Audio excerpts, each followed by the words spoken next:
Listo, bueno, ¿está grabando? ¿Está grabando? No, sí, sí, gracias camarógrafa, bueno, mi camarógrafa, mi ayudante aquí.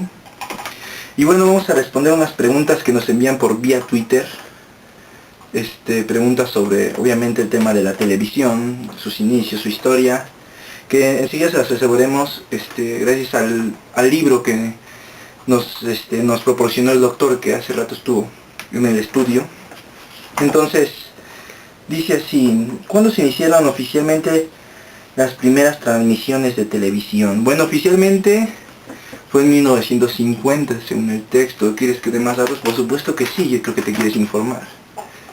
2 décadas antes del comienzo formal, técnicos mexicanos experimentaban con la transmisión de imágenes a distancia, a veces con sus propios y generalmente muy modestos recursos con apoyo gubernamental. O sea, ya había desde antes, todavía dicen. Bueno, pero oficialmente fue en 1950. Bueno, más tarde empresarios como Emilio Azcárraga Vidaurreta, ya saben, no, no es cierto. Bueno, entonces seguimos. Ya no diré más. Digamos, la siguiente pregunta dice: ¿quiénes fueron los primeros en experimentos de la televisión en México? Bueno, aquí este es un tema muy interesante, muy extenso. Entonces dice así. Bueno, voy a dar pequeños datos conforme viene el texto del profesor y mi camarógrafa, por favor, ¿estoy bien enfocado? Sí. Sí.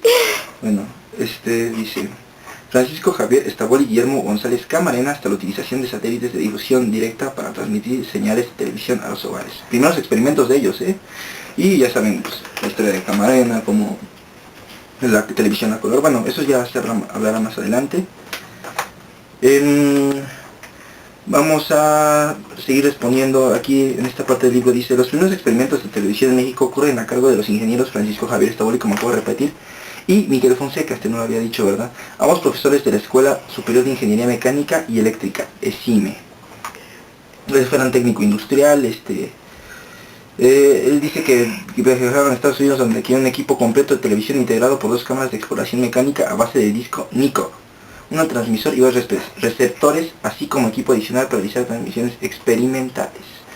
Ok, bueno, esa es mucha información aparte, ¿no?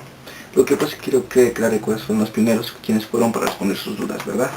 Vamos con la tercera y última pregunta que nos envían desde vía Twitter, aquí en mi Blackberry. Las preguntas. Y bueno, dice: ¿cuándo fue la primera transmisión? La primera transmisión, bueno, esa es muy sencilla. La primera transmisión en México fue en 1931, según el libro del profesor, del doctor, ¿verdad? No, esperemos que no esté equivocado. Pero bueno, el equipo traído a México por el ingeniero Estabol se instala en el edificio del ESIM, ubicado en la calle de Allende, en el centro de la Ciudad de México. Ahí es la primera imagen que, bueno, dice que la señora María Fonseca, esposa del ingeniero Estaboli, es la primera imagen que se transmite en México por televisión. Esperemos que haya estado guapa, ¿no? Porque quién sabe. Bueno. Pues creo que eso sería todo por sus preguntas de vía Twitter. Síganos mandando, Facebook, Twitter, lo que sea. Vamos a responder sus dudas y espero que les haya gustado este segmento y sobre todo de gustar que sus dudas hayan aclarado, ¿verdad? Entonces esperamos más de ustedes y sigan comunicándose con nosotros.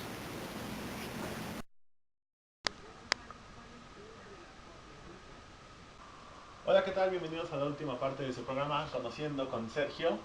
Esta vez les traeremos los últimos avances de la década de los 50.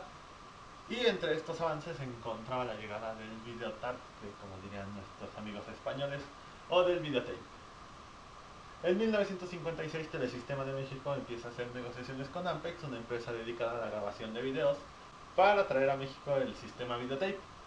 Fue hasta 2 años después, en 1958, cuando en una filial de Telesistema de México en Monterrey llega finalmente la primera máquina de videotape, el videotape. Bueno, no precisamente este videotape, pero sí era una máquina que permitía grabar y editar videos antes de que estos fueran transmitidos al aire. De esta forma se redujo en gran cantidad los errores que se transmitían cuando el programa era lanzado en vivo.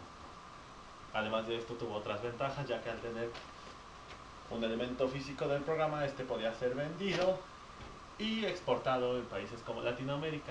La mayoría de los programas que se produjeron aquí fueron vendidos y esto provocó una mayor producción de programas y una mayor ventaja a esta industria creciente. Otro de los grandes acontecimientos que se da al final de la década de los 50 es el inicio de transmisiones del Canal 11. Este inicio de transmisiones se da el 2 de marzo de 1959 con un horario de 6 a 8, donde se transmite un documental y una clase de matemáticas. Recordemos también que el apoyo del director Alejo Peralta y del secretario de Comunicaciones y Transportes Walter Cross Buchanan fue de suma importancia para que esta institución obtuviera la concesión de este canal.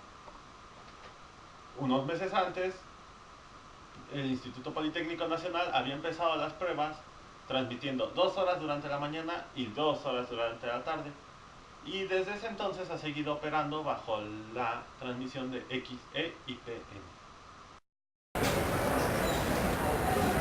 Amigos de la casi casa del tío Pete, en esta ocasión tenemos como invitado a Jonathan Guillermo González Maldonado. Él es nieto del inventor de la televisión a color en nuestro país, Guillermo González Camarena. Bueno, buenas tardes, Jonathan. Buenas tardes César, a todo el auditorio de... ¿Cómo se llama el programa? La casi casa de Pedro, está increíble su nombre. Sí. Gracias por la invitación. Oh, gracias. Bueno, para empezar, quisiéramos preguntarte si tu bisabuelo estudió aquí. No, mi abuelo... Aquí en la UNAM. No estudió aquí ni en la FES Aragón ni en la UNAM. Él empezó sus estudios universitarios en la Escuela Superior de Ingeniería. Él era politécnico, pero no termina la carrera. Él, a pesar de que no era un técnico egresado o un ingeniero egresado de una institución, tenía tan vastos conocimientos en ingeniería que incluso se va al extranjero, se va a Los Ángeles a una universidad donde después, mucho tiempo después, le dan un reconocimiento honoris causa. Jonathan, también nos encantaría saber cómo es que el ingeniero González se interesa en el proyecto de la televisión y básicamente quién lo apoya. Bueno, interesado había estado desde hace mucho. Como les decía, estudió en una escuela de ingeniería, entonces él tenía conocimientos sobre esto, tenía muchas inquietudes y recibe apoyo hasta mucho tiempo después, en el sexenio del general Lázaro Cárdenas, por decreto presidencial, más o menos, por disposición gubernamental más bien, unos estudios de una estación de radio que se denominaba XCFO le son dados a mi bisabuelo, y ahí inicia de buena forma o de manera formal sus estudios para mejorar la calidad de la televisión. En este caso iba a ser la televisión a colores. ¿Y el apoyo que obtuvo tenía algún interés político en especial? Sí, yo creo que sí. Incluso hay un involucramiento ahí del Partido Nacional Revolucionario.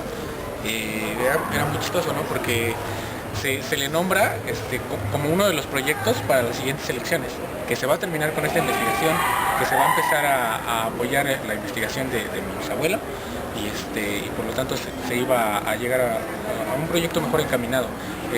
Yo creo que esto a la larga no le hizo daño al proyecto, y el proyecto se dio con y sin otros intereses.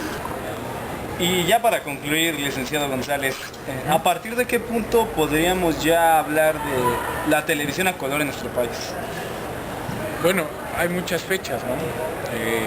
Yo creo que el primer antecedente ya correcto es cuando se da la primera transmisión, es en 1946, el 7 de septiembre, y en la casa de mi bisabuelo, perdón, y se dan estas primeras transmisiones que eran generadas desde su casa y que fueron a dar a los estudios de la XCW y de la XEQ. También fueron transmitidas a algunas cadenas de radio, pero bueno, esos son como los primeros antecedentes, aún no sin hacer una transmisión masiva. Bueno, muchísimas gracias por haber aceptado nuestra entrevista para el programa de la casi casa del tío Pete. Y bueno, licenciado, muchísimas gracias. No, muchísimas gracias a ti, César, y un saludo a todos por ahí. Gracias. Vamos de regreso al estudio. ¡Epa! Bueno amigos, eso fue todo por el día de hoy. Ah, Muchas gracias. qué bueno. Lo siento. Pero ya está. No, estuvo bien, me morí. Gracias. Bueno, eso fue todo por el día de hoy. Yo soy César. Nos vemos en la próxima de la casi casa de Pete. Bye.